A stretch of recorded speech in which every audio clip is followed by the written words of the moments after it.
Сәлем баршаңызға. Сіздермен бірге Айжан, менің YouTube каналыма қош келдіңіздер. Бүгін біз сіздермен шоколадный торт дайындаймыз. Ең алдымен бисквитін дайындап аламыз. Мына жерде менде ыдысымда жұмыртқам бар.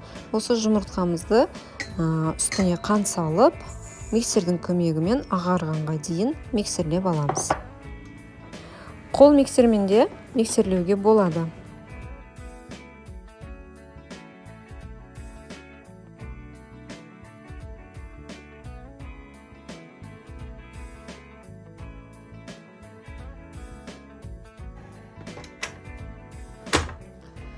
Сүтімізді құямыз.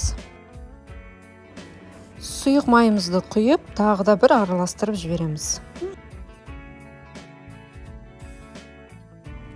Енді құрғақ заттарымызды саламыз. Мына жерде менде ұн, какао және содан бар. Бір жақсылап араластырып жіберемін. Және ыдысыма салып миксерлейтін боламыз.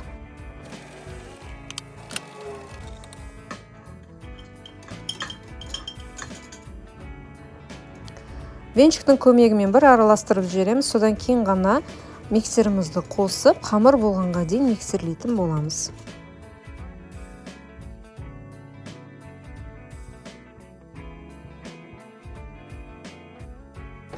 Міне осылай миксерлеп алдық. Енді сода жүрген жерде міндетті түрде уксус болады. Сондықтан бір шай қасық уксусымызды салып, тағы да кішкене араластырып аламыз.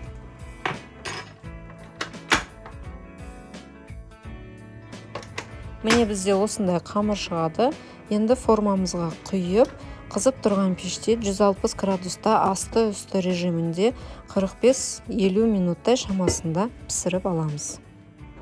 Бисквитімізді 20 диаметрлі формада пісіретін боламыз. Міне мен дайындап қойдым. Астына фольга төсейміз міндетті түрде. Сонымен формамызға барлық қамырымызды құйып, қызып тұрған пеште 160 градуста асты үсті режимінде шамамен 45-50 минуттай пісіретін боламыз. Міне біздің бисквитіміз осындай болып пісті. Толығымен суыған соң ғана формасынан ажырататын боламыз. Енді бетіндегі шапочкасын міндетті түрде осылай алып тастаймыз. Ол бізге керек болады.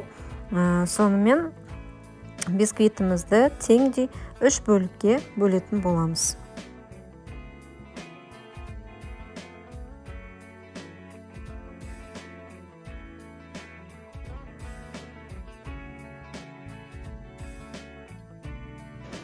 Енді кремін дайындауға кірісеміз. Мына жерде менде Қазақстан шоколады және сливкиімізді құйып, водяная баняда немесе микроволновкада ерітіп аламыз. Міне шоколадымызды ерітіп алдық. Енді осындай ыдысымызға құйып, холодильникке жарты сағатқа жіберетін боламыз. Шамамен жарты сағат өткен соң, міне сливкиіме қантымды салдым. Крем болғанға дейін миксердің көмегімен миксерлейтін боламыз.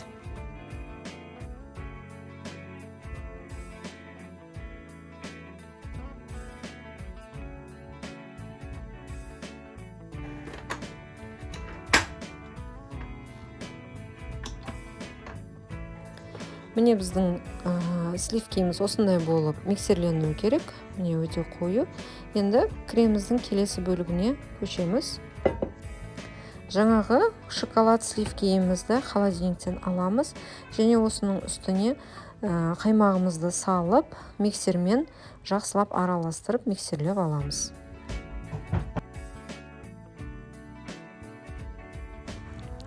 Келесі шоколадный массамызды алдыңғы миксерлеп алған сливкиімізге, яғни екі кремді бір-біріне қосып араластырып аламыз.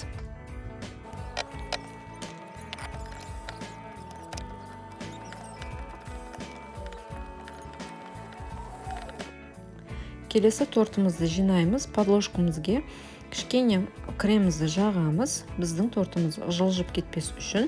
Және бірінші слой бисквитімізді қоямыз. Кольцомызды кигіземіз. Әр слойға 250 граммнан кремімізді саламыз. Сонымен тортымызды жинайтын боламыз. Ең жоғарғысына креміміз бізде азғантай крем қалу керек. Әр слойға міндетті түрде 250 граммнан салыңыздар.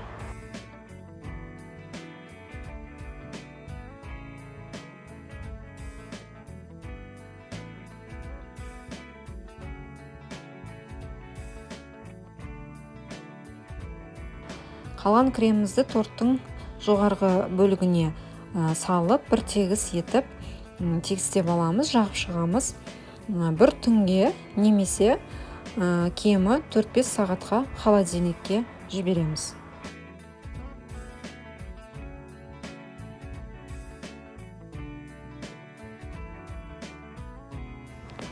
Тортымыз бір түн холодильникте тұрды. Енді кольцодан ажырататын боламыз.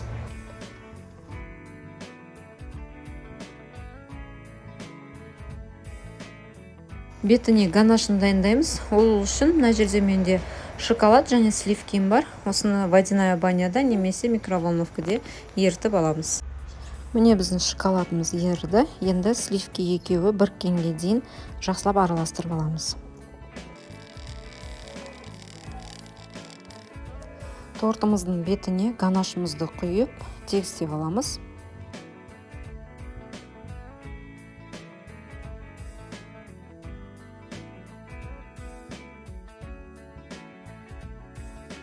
Алдындағы бисквитіміздің шапочкасын кесіп алған бөлігін міне осындай блендердің көмегімен майдалап аламыз. Сонымен тортымыздың жан жағына жабыстырып шығамыз.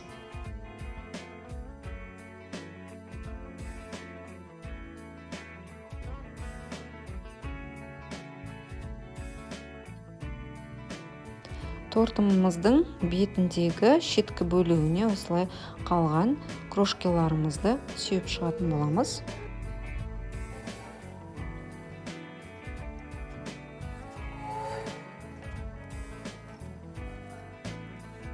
Міне біздің тортымыз дайын.